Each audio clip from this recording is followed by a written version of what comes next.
Hello and welcome to another episode of Deep Dive. We're here in Denver, Colorado at Racecraft and Design.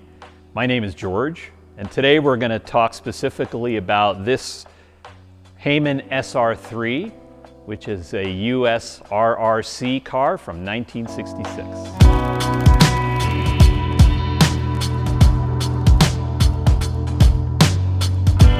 The Hayman SR3 was built by Roy Hayman out of Ontario, Canada, and he was originally in the aircraft parts business and decided to go road racing towards the end of the USRRC series and into the Can-Am series. And this was the third of 3 race cars that he built.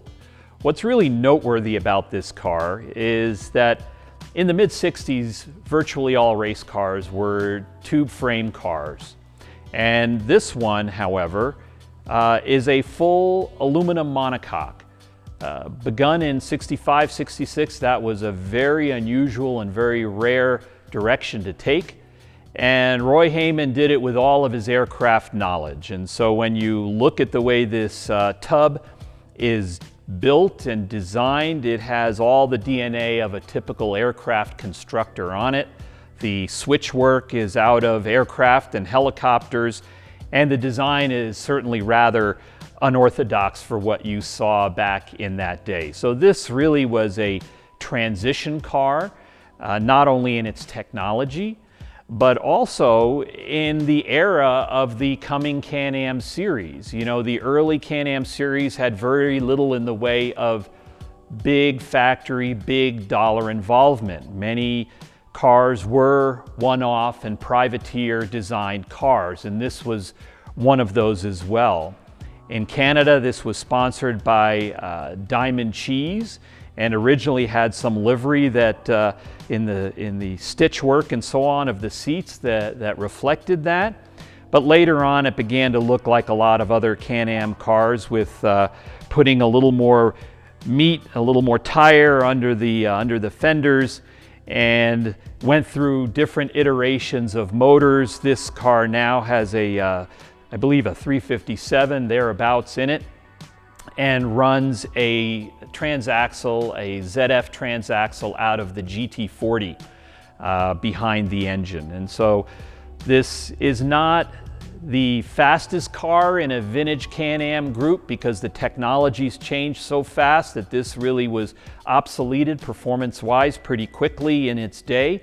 And in a large, broad group of 66 to 73 Can-Am cars, this car isn't necessarily going to be a front runner, but I will tell you that it is a beautiful car and always demands a second look and a approving nod from anyone who likes Can-Am cars, just for its shape and its design. It flows beautifully, hangs together, and of course with these zoomy pipes here makes some wonderful noises.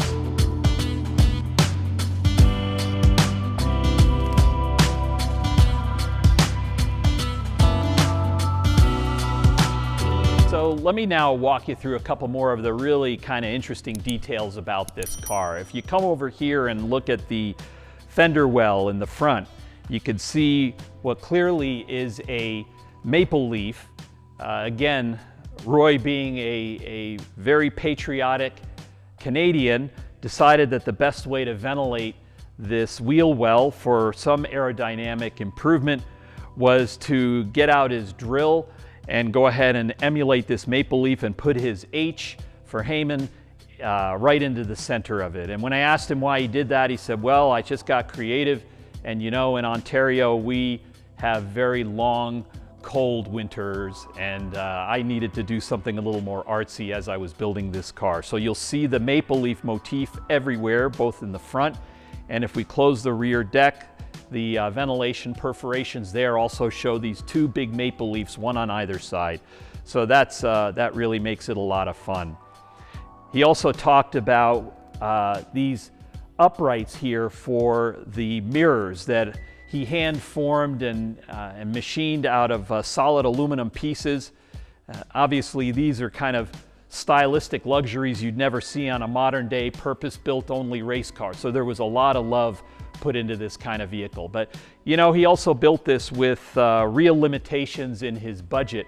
And when we went about restoring this car, which was a very sympathetic, gentle restoration to bring it back to safety standards to be raced, we felt it might be a good idea to change out the roll bar to something a little bit taller, as most of these Can-Am cars in the day, the roll bar didn't even come up higher than the driver's helmet. We didn't feel that was a good idea in today's safety considerations.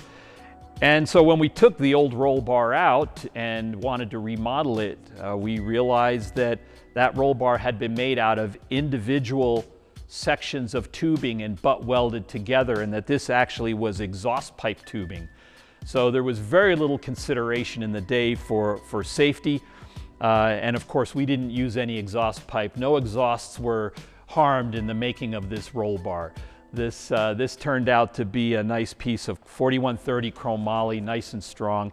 And now I think serves as a good weapons grade, but very authentic early Can-Am car. We love driving this car.